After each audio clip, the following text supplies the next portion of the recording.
número uno. La segunda cosa, y fíjense en el... A ver, ¿se acuerdan ustedes primera de Juan? Déjenme mostrarles este pasaje bíblico. Regálenme 5 minutos de la... Porque yo creo que sacamos provecho de esto que estoy diciendo. Primera de Juan, capítulo 5.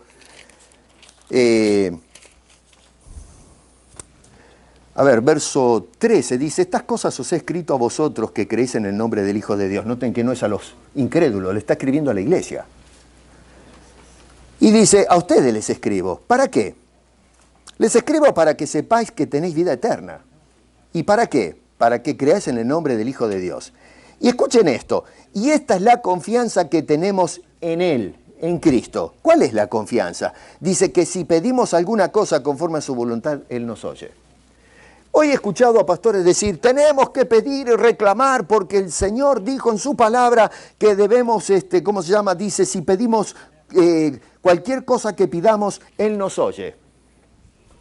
Pídele cualquier cosa que Dios te lo va a dar, porque la Biblia lo dice. No, la Biblia no dice eso. Dice, si tu oración está de acuerdo a la voluntad de Dios, no que si tú oras, Dios te va a dar todo, la petición de tu corazón. No, Juan dijo, cuidado con eso, nos está enseñando cómo orar, nos está diciendo, si tú oras conforme, de acuerdo a la voluntad, a lo que Dios quiere hacer, Dios te está escuchando. Pero tú no puedes ir a decirle a Dios, mira, Dios, tú me tienes que hacer un favor. ¿Pero por qué? Porque yo lo digo, soy tu hijo y tú lo vas a hacer. Y se terminó. No es así. Eso no es como nos enseña la Biblia. Por eso te estoy diciendo que necesitamos aprender a orar bíblicamente. Porque hoy no estamos orando bíblicamente, nosotros estamos orando como un pagano. Los paganos le mandaban órdenes a sus dioses. Pensaban que porque le sacaban la cabeza a un animal, ya eso obligaba moralmente a la divinidad, que no era nada, ¿no es cierto?, a que le dé el favor. Decían, mira cuántos sacrificios te he dado, ¿cómo es que no me cumples? Los helenistas, los griegos hacían ese tipo de cosas.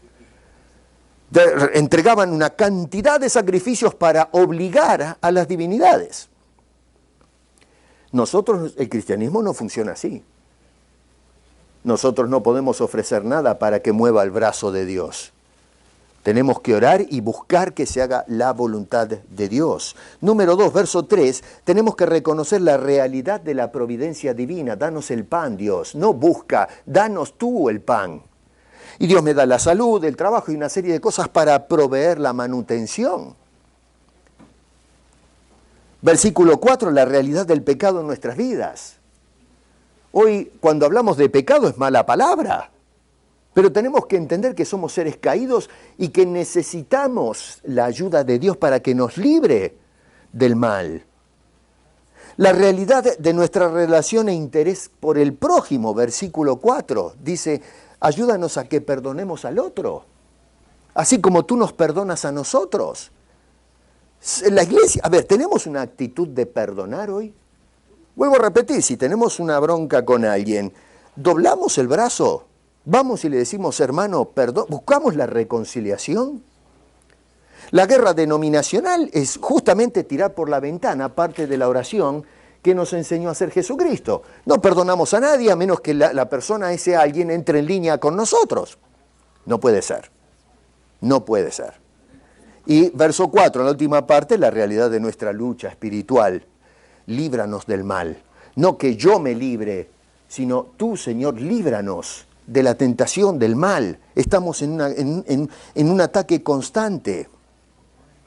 Así que Jesús le enseñó a los discípulos a orar. No digo que debemos repetir, porque él mismo nos dice en el Sermón del Monte que no pienses que porque hagas repeticiones vas a ser oído. No, pero nos está dando una lección teológica de cómo tenemos que orar. No que repitamos de memoria el Padre Nuestro, no, sino que entendamos que la oración tiene que tener ciertos criterios para no terminar entonces haciendo de la oración una payasada, que terminamos ofendiendo a Dios, o como hacemos hoy, que terminamos poniéndole demandas a Dios. Señor, haz mi voluntad en lugar de hágase tu voluntad. Pablo le da instrucciones a Timoteo en el capítulo 2, verso 1 en adelante, de cómo se tiene que hacer la oración. Dice verso 2 que debemos orar por las autoridades públicas.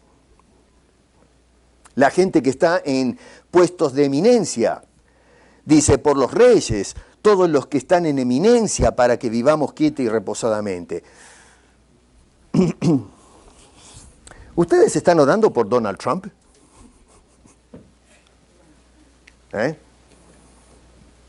¿Qué están orando? Que le salga una úlcera estomacal y reviente.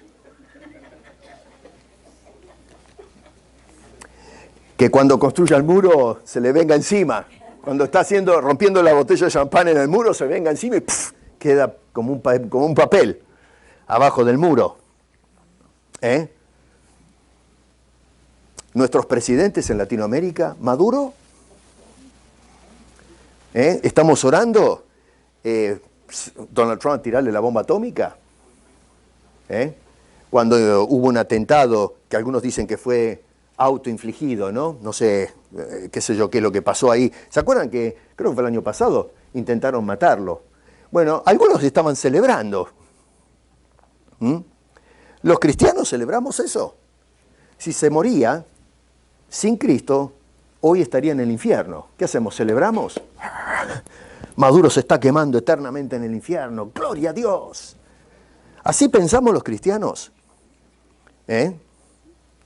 Cuando Pablo escribió esta carta, la carta a los Efesios fue escrita según, ¿no es cierto? Otra vez esto hay que tomarlo un poco con pinza porque es difícil datar con exactitud todas las fechas de las cartas. Pero más o menos Efesios se calcula que se escribió entre el 60 y el 63 de nuestra era cristiana. Ya estamos en nuestra era. Está antes de Cristo y después de Cristo. Así que estamos hablando de, qué sé yo, más o menos unos 30 años después de la resurrección y ascensión de Cristo. La primera carta a Timoteo se escribió probablemente un año después. Algunos dicen entre el 63, en algún momento del 63. La segunda carta de Timoteo se data entre el 66 y 67.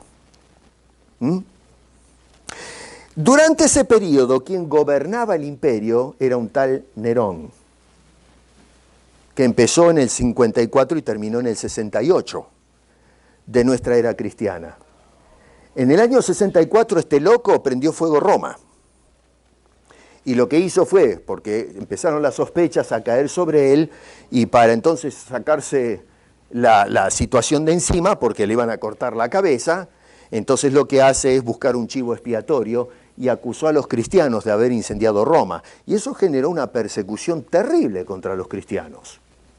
Claro, la gente enardecida murió. Roma era un asidero. A mí estaban todos hacinados ahí adentro.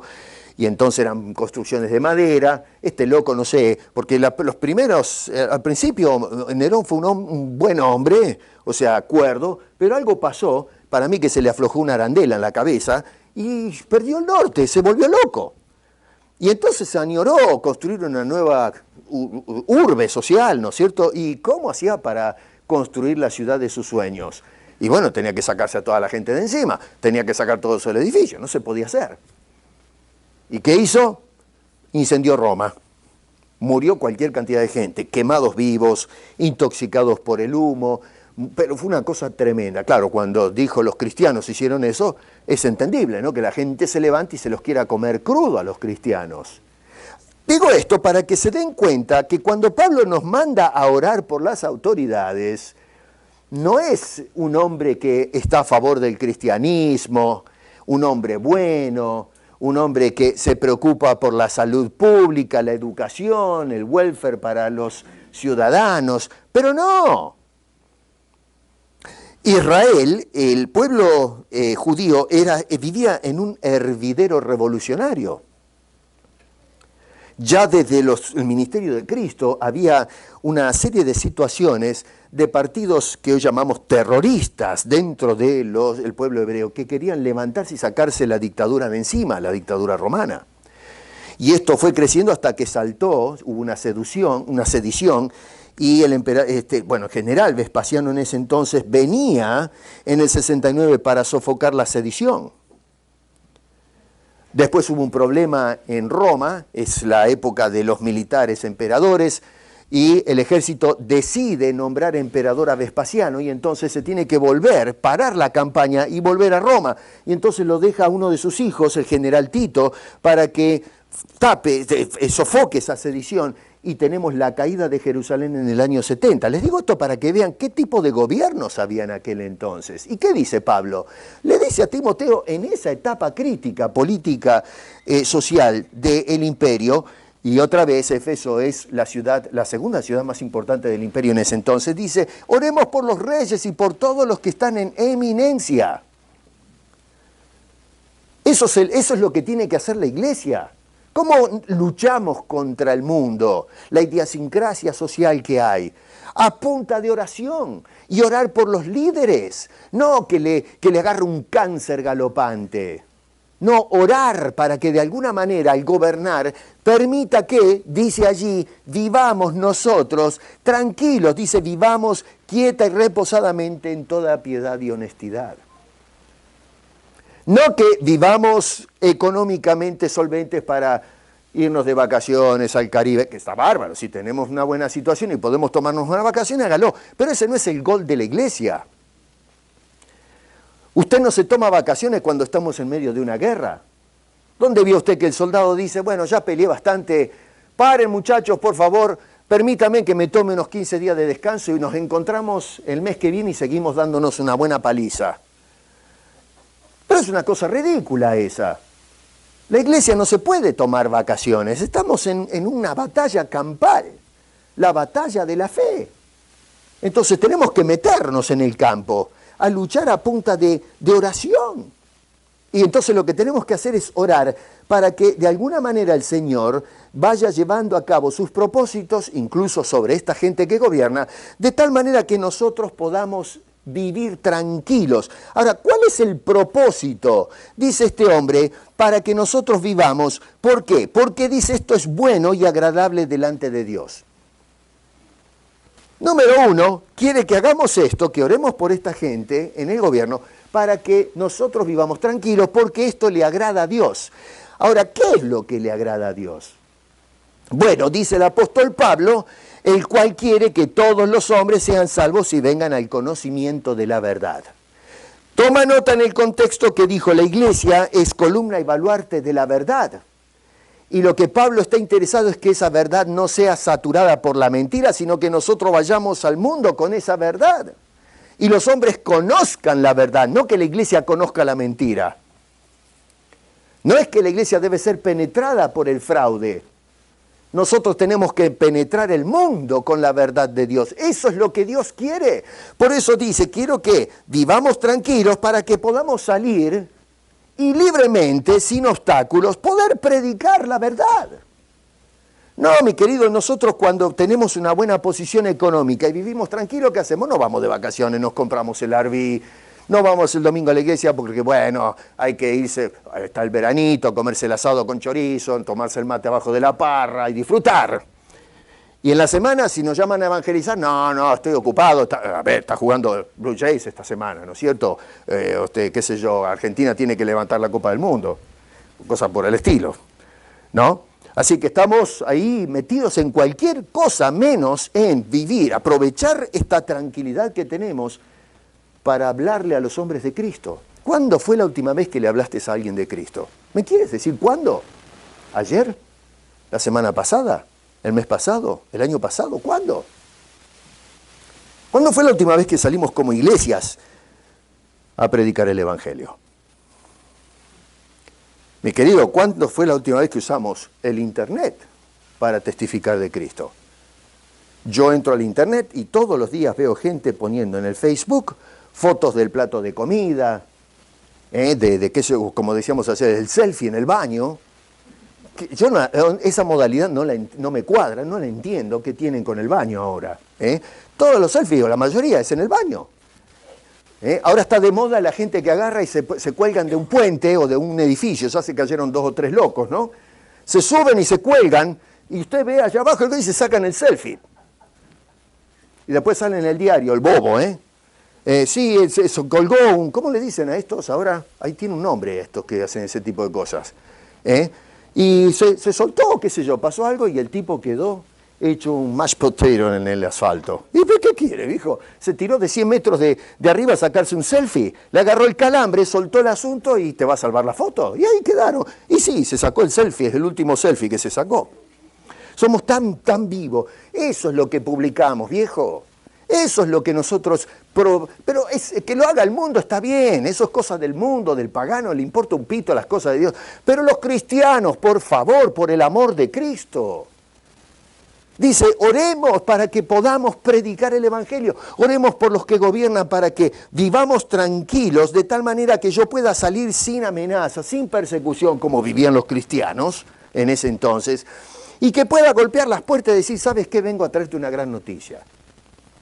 ¿Y qué hacemos? Le vamos robando terreno al diablo. Vamos tomando cabeza de playa en la sociedad. ¿De qué manera ganamos la guerra? Ganando almas para Cristo, haciendo que la palabra de Dios se propague por todas partes. Hoy a la iglesia eso no le entra. Estamos enfocados en cualquier cosa menos en eso. Cumple tu ministerio, le dijo Pablo a Timoteo. Nota el verso 7 como retoma el gol. Para esto fui constituido predicador y apóstol. El gol es la predicación, nada más que la predicación. Así que dice, oren porque esto es agradable al Señor. Y número 2, verso 5, porque hay un solo mediador con Dios. El hombre necesita llegar a Dios. Pero ¿cómo hace el hombre para llegar a Dios? A través de Jesucristo. Hay un solo mediador. Y tenemos que decirle a la gente esto. No hay salida, no hay salvación en la sociedad, en el mundo. No, miren, a veces escucho a la gente decir, el mundo y la política eventualmente la vamos a pegar, este mundo va a salir adelante. Si votamos a tal, qué sé yo, candidato, que a lo mejor es de línea conservadora o línea de centro, un moderado, otros postulan por el socialismo, otros se van a la extrema izquierda, tenemos las ideologías. Si votamos a este nos salvamos. Bueno, ¿saben una cosa? Déjenme decirles que de ahora en adelante nunca hubo y no va a haber un político que saque este mundo adelante. ¿Y cómo lo sé eso? No soy profeta. La Biblia lo dice. Dice que este mundo va a caer en manos de un canalla, un dictador mundial, y que va a traer una etapa de oscuridad y de suplicio para la raza humana. Y eso va a terminar cuando Cristo venga por segunda vez. Pero los cristianos estamos ilusionados. Me acuerdo que cantábamos, a mí me gustaba cantar eso, pero después pensándolo teológicamente digo, no encaja, ¿no? ¿Se acuerda? América será para Cristo. ¿Cuántas veces cantamos? Lindo, ¿no? El canto. Pero teológicamente no encaja con la escatología. Nunca América va a ser para Cristo. Nunca. ¿Que vamos a ver americanos que son para Cristo? Sí. Pero el mundo se lo quitamos a Dios, se lo secuestramos. Y Dios va a juzgar con fuego este mundo. La Biblia lo dice. Así que no te esperances de que algo bueno va a suceder. No, la Biblia dice que va a suceder algo terrible con este mundo. No entiendo por qué nosotros abandonamos la doctrina bíblica para poner nuestra confianza y nuestra esperanza en algo que no va a suceder. Estamos todavía creyendo en Papá Noel y los Reyes Magos. Cristo va a arreglar este mundo, no un mortal nacido en pecado. Ya se intentó por 6.000 años de poner en funcionamiento una sociedad con una idiosincrasia anti-Dios, contraria a la voluntad de Dios. Ya llevamos 6.000 años de historia, según cómputos bíblicos, y no la estamos pegando. Hemos probado todas las formas de gobierno habidas y por haber. Ahora estamos en la etapa de la democracia, que democracia esto no tiene nada, pero bueno, le llamamos democracia, ¿eh? Y con eso pensamos que vamos a salir adelante. Ahora está el debate entre capitalistas y los socialistas, a ver quién gana el terreno de la ideología. Ninguno de los dos la va a pegar. Lo que vamos a terminar es en un sistema rígido de gobierno que va a tener como cabeza el anticristo, y así es como va a terminar la historia, porque Dios lo dice y se terminó el partido. Si estoy de acuerdo o no estoy de acuerdo, eso no interesa. Eso es lo que dice Dios en su palabra, y va a suceder como Dios lo dice. Nuestra esperanza está en el cielo. Nuestra esperanza está en el Señor. Nuestra esperanza es escatológica. Y entonces lo que tenemos que hacer es orar para poder entrar al terreno del enemigo y salvar la mayor cantidad de almas posibles en el nombre del Señor Jesucristo. Orando, dice el apóstol Pablo, para que Él pueda seguir predicando y la iglesia continuar con ese ministerio. Y debemos orar, número 1, verso 8, orar en santidad. Orar en santidad. Quiero pues que los hombres oren en todo lugar levantando manos santas, sin iras ni contiendas. Santidad. ¿Se acuerdan lo que le dijo Pablo a los Efesios? Dice, nos escogió desde antes de la fundación del mundo para que fuese santos y sin mancha. Un santo ora en santidad. ¿Realmente oramos en santidad? Cuando le mentimos a Dios, cuando no amamos su iglesia, cuando no somos serios, no somos responsables, no vamos al culto. No vamos al culto de oración. Yo tengo a veces que agarrar látigo, viejo, para que vengan a un miserable culto de oración 1 hora en la semana. Que ni siquiera dura la oración 1 hora. Oramos, qué sé yo, 20, yo he computado más o menos 20 minutos. Nos dividimos en grupos, 3 personas, 2 personas, porque dicen que no quieren terminar tarde, y oramos 20 minutos. Y 20 minutos, estoy agotado. No, ya no puedo respirar, necesito que me traigan el pulmotor porque vacié mi alma. 20 minutos, que de los 20 minutos ni siquiera oré los 20 porque compartí la oración con otros 2 ñatos que están adelante mío. Así que este oró 10 minutos, este 10 y el otro 10, los otros 20 minutos, los 15 minutos, estuve callado y salgo agotado. Que la otra semana no voy porque vengo cansado del trabajo y me canso de sentarme en una silla para hablar con Dios, con mis hermanos. Pero vamos, mi querido, por favor, ¿a quién se la vamos a contar esa? ¿Te cansa venir al edificio a sentarte a hablar? ¿Estás tan agotado que no tienes tiempo para sentarte a orar? Que me digas que estás cansado y no puedes levantar más peso en la casa porque dejaste el alma en el trabajo. Te lo creo, claro que sí. Pero que te sientas en una silla a hablarle a Dios por 10 minutos, que terminas reventado. Vamos, viejo, seamos serios.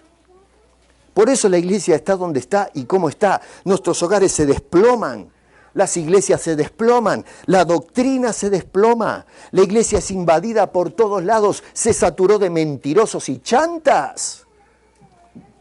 Y es porque realmente las prioridades están dadas vueltas. No estamos orando en santidad. Número 2, orar con decoro. Decoro de alma. A ver, verso 9, dice asimismo que las mujeres se atavíen de ropa decorosa, con pudor y modestia. Pablo veía en la sociedad de aquel entonces, después voy a hacer, si quieren que hablemos del apéndice 5 minutos acerca de la mujer, porque acá me meto en terreno peligroso, ¿no?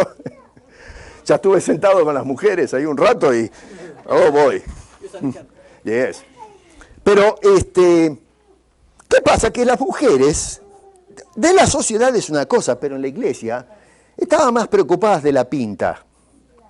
Ay, me tengo que pintar, me tengo que hacer esto. O sea, la moda de la época del primer siglo, ¿no? Hoy es otra cosa, pero en aquel entonces también la mujer tenía sus berrinches, sus piros. Y entonces no tenían decoro. No tenían pudor, iban a la iglesia a hacer pinta, iban a conquistar, qué sé yo. Y hoy hacemos lo mismo, escúcheme, una mujer, a veces ustedes ven a pastoras que están predicando, que se ponen unos trajes, el otro día hablaba en la iglesia, pero viejo, ¿cómo se meten ahí adentro? ¿Cómo se meten los pantalones? ¿Cómo se meten los vestidos?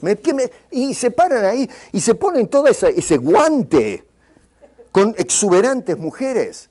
Y con unos tacos de este tamaño y caminan y muestran todas sus curvas. Y eso es decoro en la iglesia.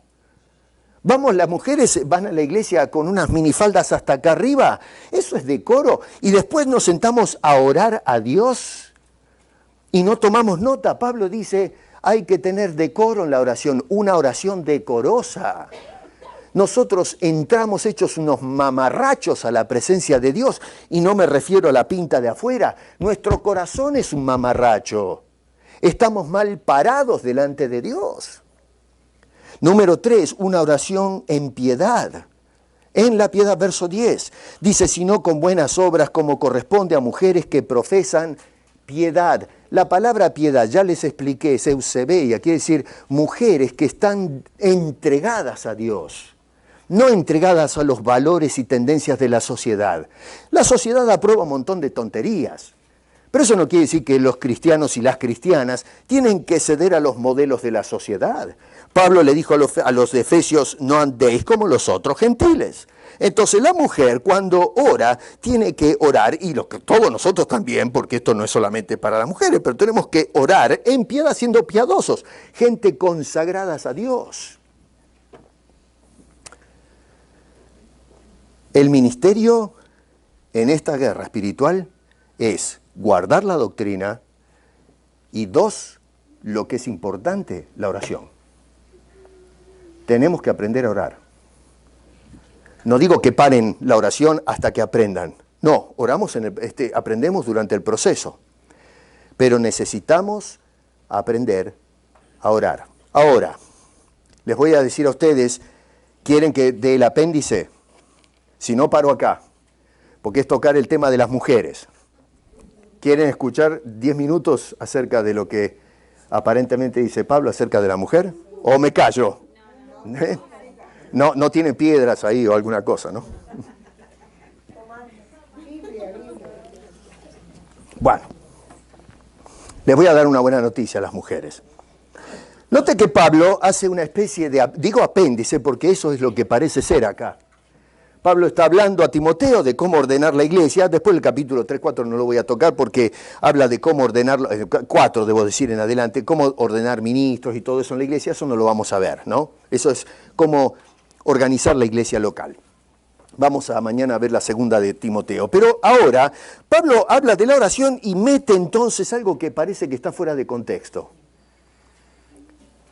Es un apéndice. Entiende lo que es apéndice, es un agregado, algo ahí que, el apéndice es algo que cuelga ahí, que no se sabe hasta el día de hoy para qué sirve eso, es un agregado. Bueno, por eso digo un apéndice, ¿no? Después de que diga esto, por ahí le agarra apendicitis. Noten que dice, asimismo que las mujeres, o sea, los hombres tienen que hacer en la iglesia esto. Y entonces ese asimismo dice, a ustedes también les hablo, le dice Pablo. O sea, no solo a Timoteo y la iglesia, pero mujeres. Dice, las mujeres que se atavíen de ropas decorosas, con pudor y modestia, no con peinados ostentosos, ni oro, ni perlas, ni vestidos costosos, sino con buenas obras, como corresponde a mujeres que profesan piedad. Y acá es donde viene el dilema, acá es donde se arma la de San Quintín. Dice, las mujeres aprendan en silencio. Dice, con toda sujeción. Hoy las feministas, que yo les digo feminazis, porque una cosa es el movimiento feminista real que vale la pena, y otra es estas tiranas que se levantaron hoy que son cualquier cosa, que deshonran el movimiento feminista. Estoy de acuerdo con el feminismo, pero no estoy de acuerdo con estas locas hoy que qué sé yo, quieren darle vuelta al mundo patas para arriba. Es algo completamente loco lo que está pasando. Pero bueno, dice, la mujer aprende en silencio con toda sujeción. ¿Por qué? Dice, porque no permito a la mujer enseñar, ni ejercer dominio sobre el hombre, sino estar en silencio. Y para embarrarla dice, porque Adán fue formado primero, después vienen ustedes. Y Adán no fue engañado, ustedes tienen la culpa. Dice, porque la mujer, siendo engañada, incurrió en transgresión. Pero, mujeres, si se van engendrando hijos, cierre la boca, traiga hijos al mundo, se terminó el partido. Y muchos dicen, amén, por fin se levantó alguien a decir semejante cosa, ¿no es cierto? ¿Saben que hay cristianos que dicen que la mujer no puede enseñar en la iglesia? Porque Pablo dijo que no debe enseñar en la iglesia, que tiene que cerrar el hocico y escuchar en casa al marido. Bueno, tienen razón las feministas cuando nos dicen que somos unos marchistas recalcitrantes. Para poder entender qué está pasando acá, tenemos que entender qué está pasando en la sociedad. Porque de lo contrario descontextualizamos a Pablo. Y Pablo le está escribiendo a Timoteo para atender problemas específicos. Recuerden que Pablo escribió a los de Éfeso diciendo, no anden como los otros gentiles. Así que hay algo en la sociedad de Éfeso que estaba desbordándose dentro de la iglesia. Y había un problema con la mujer en la sociedad de Roma, que otra vez Éfeso, como una de las ciudades más importantes, estaba siendo influenciada por una tendencia. Y entonces Pablo vio que eso llegó a la iglesia y la estaba afectando. Por eso Pablo dice, tenemos que parar este asunto. Entonces lo que tenemos que hacer como buenos exégetas es tratar de primero hacer bien la hermenéutica y de investigar, bueno, qué era lo que estaba pasando en ese siglo que Pablo llegó a una postura tan extremista.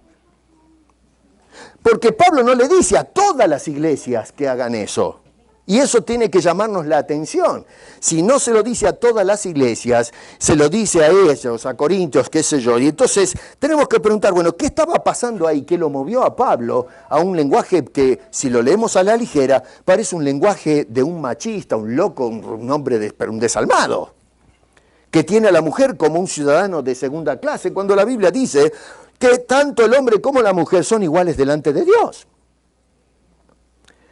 La Biblia nos dice que cuando Dios creó el mundo, no le dijo a Adán que se enseñoree o se enseñoreará del mundo o sujetará al mundo. Dijo que los dos, el hombre y la mujer, enseñorearán, serán los administradores, que sí tienen distintas funciones como criaturas, pero ambos van a trabajar juntos delante de Dios para administrar este mundo donde han sido puestos. Fue la caída la que rompió ese balance. Cuando el hombre pecó fue que terminó enseñoreándose él de la mujer. Pero antes de la caída el hombre no se enseñoreaba de la mujer. Los dos eran iguales delante de Dios para administrar las cosas de Dios. Y entonces el pecado desbarató todo ese diseño. Y ahora el Evangelio lo que hace es producir la regeneración, de restaurar lo que se rompió, traer el balance. Por eso Pablo dice, no existe ni hombre, ni mujer, ni esclavo, ni libre, ni judío, ni gentil. Todos somos iguales delante de Dios. La mujer es coheredera con el hombre de Cristo, de las cosas del cielo. Así que tenemos que sacarnos de la cabeza, sí, esas ideas antiguas, recalcitrantes, trogloditas, de que los hombres somos mejores que las mujeres. Porque eso no es lo que enseña la Biblia, eso no es lo que enseñaba Pablo. Pablo le dice en Efesios a estas personas, someteos unos a otros, la mujer al marido y el marido estar dispuesto a dar la vida por la mujer. ¿Qué pasaba? Lo que sucedía es que estalló, inclusive ya desde el periodo de Augusto César, de Octavio, Augusto le pusieron en el Senado, pero en realidad es Octavio. Octavio es aquel famoso emperador o general que luchó con Marco Antonio. ¿Se acuerdan la historia de Marco Antonio? Este loco se enamoró de Cleopatra, la reina de Egipto. Cleopatra era una pirada tremenda, quería ser la primera mujer que gobierna Roma. Y entonces lo sedujo a Marco Antonio y quería hacerse de la corona de Roma. Y entonces se formó un triunvirato y los dos hombres más fuertes del triunvirato eran Octavio y Marco Antonio. Marco Antonio se enamoró de Cleopatra y estalló una guerra. Octavio le ganó a Marco Antonio la guerra, una guerra naval, y entonces el Senado, cuando ganó la guerra, lo puso de emperador y se le llama Augusto. Por eso es el Augusto el censo. ¿Se acuerdan cuando Jesucristo nacía, cuando iba a nacer? Augusto César mandó a hacer un censo. Así que estamos hablando en ese periodo. En esa época hubo un movimiento, según registran los documentos históricos, en que la mujer, cansada ya del patriarcado de Roma, se levantó contra el hombre en la sociedad. Y lo que hizo entonces es querer estar por encima de los hombres. Y se armó todo un lío bárbaro, como lo que está pasando hoy con el movimiento feminista desbocado, porque hay un movimiento feminista que es justo, que reclama los derechos de la mujer, pero ahora el problema es que se quiere entonces hacer que la mujer, o sea, se da vuelta la torta. Antes el hombre estaba acá, la mujer abajo. Que la mujer, el movimiento feminista quería hacer esto, pero el problema es que ahora la rueda se está moviendo y quieren darle vuelta para el otro lado. Y acá es donde nos metemos en un problema. ¿Por qué? Porque se acusaba al hombre de ser un machista, y tenía razón. Pero lo que se acusaba antes de los hombres, ahora lo están haciendo las mujeres. Entonces, mi querido, a ver, tenemos que ser consecuentes. El lugar correcto es el balance. Y esto lo trae la Biblia. Pero la sociedad le da vuelta a la cosa. O sea que el pecado trae este tipo de de mal enfoque. Entonces, ¿qué pasó? Ahí les digo esto porque hay documentos, voy a leer 2 párrafos, ¿no es cierto?, para que se den cuenta de lo que estaba pasando y por qué Pablo escribe estas cosas. Estos son documentos históricos. Un tal Tito Livio, que fue un escritor, ¿no es cierto?, decía lo siguiente, ¿no es cierto?, en cuanto a la emancipación de la mujer: examinad todas las leyes relativas a las mujeres con las que nuestros antepasados sujetaron las libertades de las mismas y mediante las cuales las sometieron a los maridos. Y, estando limitadas por todas estas restricciones, apenas las podéis dominar. ¿Qué ocurriría si les permitierais desbaratar esas leyes una a una, dislocarlas y, en fin, que se igualen a sus maridos? ¿Creéis que podréis soportarlas? En cuanto comience a ser iguales, serán superiores. Miren ustedes cómo en ese extracto, ¿no es cierto?, de un fanático machista, definitivamente, estaba describiendo, más allá de su machismo, está describiendo qué es lo que estaba pasando en la sociedad, si miramos entre líneas, que llevó a este hombre a alarmarse. Y escribe y llama a la sociedad de hombres de Roma a que paremos el asunto porque las mujeres se nos están subiendo encima. Las mujeres se habían levantado contra la sociedad, contra ese tipo de patriarcado. Un moralista que se llamaba Catón, el viejo le pusieron de apodo, pero como un gruñón. Y dice, era acusado, ¿no?, por las mujeres de un misógino de primera categoría, ¿no? Dice: desde el momento en que las mujeres comiencen a ser iguales a los hombres, serán superiores a ellos. Esto se lo advirtió al Senado, a los senadores. ¿Qué estaba sucediendo entonces? Que hay una revolución en las mujeres de la sociedad romana, del Imperio Romano.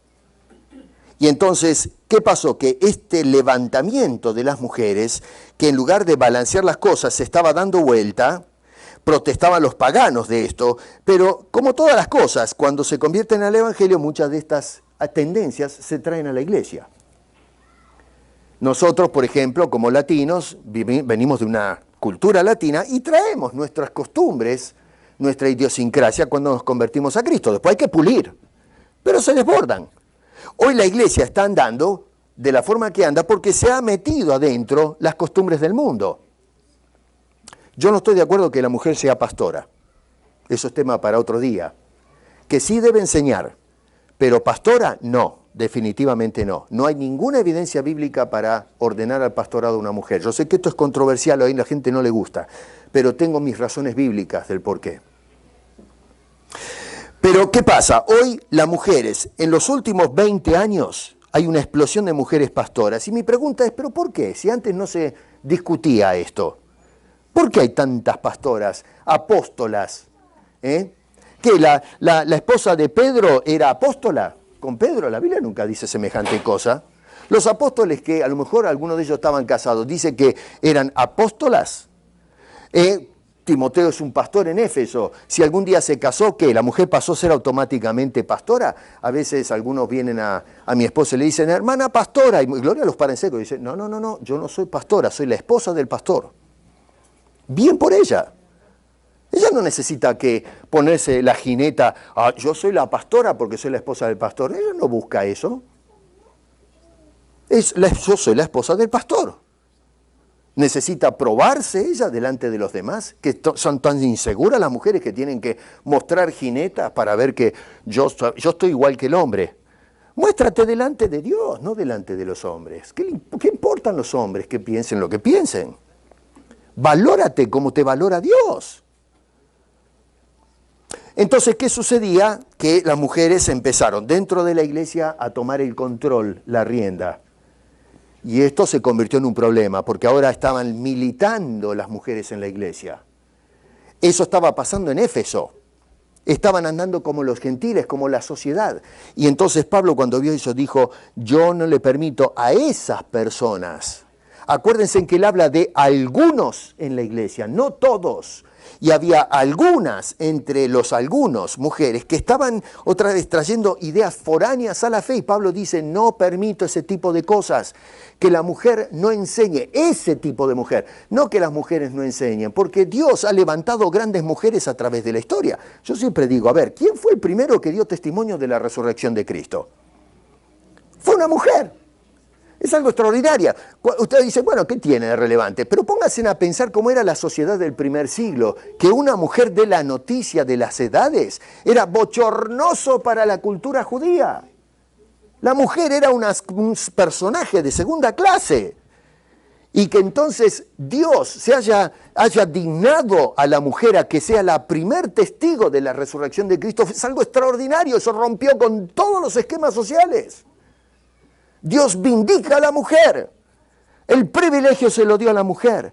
Cuando Pablo dice que dé hijos, no está diciendo que la mujer sea simplemente que se dedique a eso. Lo que está diciendo es, Dios cuando diseñó a la mujer la hizo para traer gente al mundo. Yo no puedo traer hijos. Dice, la mujer se va a salvar haciendo lo que el diseño de Dios.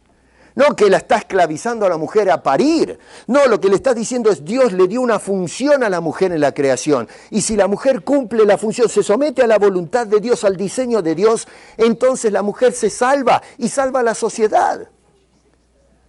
No es que la está rebajando, la está dignificando a la mujer. ¿Qué cosa más? Yo le digo a veces a las mujeres, pero ustedes no entienden el privilegio que tienen. ¿Qué privilegio tienen ustedes de sentir que crece la vida adentro de ustedes? Yo nunca pude sentir eso. Lo más cerca que estuve de eso es ponerle la oreja a mi esposa en la panza para escuchar las pataditas de mis hijas adentro del vientre. Hasta ahí llegué. Pero ustedes, mujeres, lo sienten la vida crecer adentro. Nunca vamos a poder compartir ese privilegio. No sabemos ni por las tapas lo que es experimentar la vida que Dios está formando. Dice la palabra de Dios que Dios es el que está tejiendo esa vida. Y ustedes son ese vehículo donde los dedos de Dios se están moviendo. Pero es una cosa extraordinaria. Los hombres no tenemos ese privilegio. Y lo vemos como una tragedia, como una carga tremenda. Es un honor que de los dos Dios escogió y diseñó a la mujer para ser el vaso de Dios, para producir vida, pero por el amor de Cristo no entendemos las cosas de Dios. Pero no, tener un hijo en el vientre es una desgracia, es una carga. ¡Qué suplicio! 9 meses de suplicio, de agonía, es un infierno, a tal punto que algunas los quieren matar. Bueno, ¿se dan cuenta por qué es necesario escuchar a Pablo? Pablo no está rebajando a la mujer. Lo que está haciendo es tratando con un problema que se desbordó en la sociedad y se había metido adentro de la iglesia. Pablo enseña que enseñemos, que prediquemos, pero está parando el abuso de la doctrina. Otra vez, ejércitos que se están metiendo dentro de la iglesia para desbaratarla y que en lugar de cumplir nuestra misión solemne, terminemos preocupados de cualquier cosa menos de la predicación del Evangelio y la salvación de las almas. Ese es el apéndice, hay mucho más para hablar, ¿no? Es cierto que Adán, la mujer fue tentada y cayó y luego arrastró a Adán. Eso no quiere decir que Pablo está exonerando a Adán, porque si ustedes leen Romanos, no hace responsable a Eva, sino a Adán, de que se haya venido abajo toda la raza. Así que no es que Pablo le está echando la culpa a la mujer porque los hombres hayan caído, no. Pablo le echa la culpa a Adán de que toda la raza se haya venido abajo. Lo que está simplemente es poniendo en orden histórico las cosas, nada más. Es decir, está diciendo, miren el desbarajuste que hizo el pecado, tenemos que trabajar con eso, estamos en guerra. Cumple tu ministerio. Tu ministerio es orar. Orar y orar, de tal manera que sea posible entrar al terreno del enemigo y predicar a Cristo. Y luego cuando esa gente viene a la iglesia, a adoctrinarlos. Por eso es importante tener el manual correcto dentro de la iglesia para que los que recibimos de afuera de la iglesia y vienen como cristianos puedan ser encaminados como corresponde. Y nosotros como ejército salir al campo del enemigo y predicar a Cristo, muerto, resucitado y exaltado, y hoy intercediendo por nosotros en la presencia del Padre. Si no has aceptado a Cristo, te ruego que lo hagas y súmate a las filas del pueblo de Dios. Y luego dentro de esas filas, satúrate de la palabra de Dios, de la doctrina sana, para que puedas ser un buen soldado de Jesucristo y podamos pelear la batalla, la buena batalla de la fe que estamos llevando a cabo. Padre, te damos gracias por tu palabra y gracias por orientarnos, porque lo que nos dice Pablo es vigente en nuestro tiempo. Tenemos cosas que reconsiderar, necesitamos volver a las bases y necesitamos tu ayuda. Hoy la iglesia está siendo asaltada y nos estamos quedando quietos. Así que te rogamos que nos permitas doblar rodillas, orar y orar bíblicamente. Enséñanos a orar, como dijo aquel hombre. Enséñanos a orar, Señor, para que hagamos tu voluntad, no la nuestra, en esta tierra. Decía el Señor que se haga tu voluntad, como en el cielo, aquí en la tierra. Y eso es lo que queremos, Señor. Gracias por tu santa palabra. En el nombre de Cristo Jesús. Amén.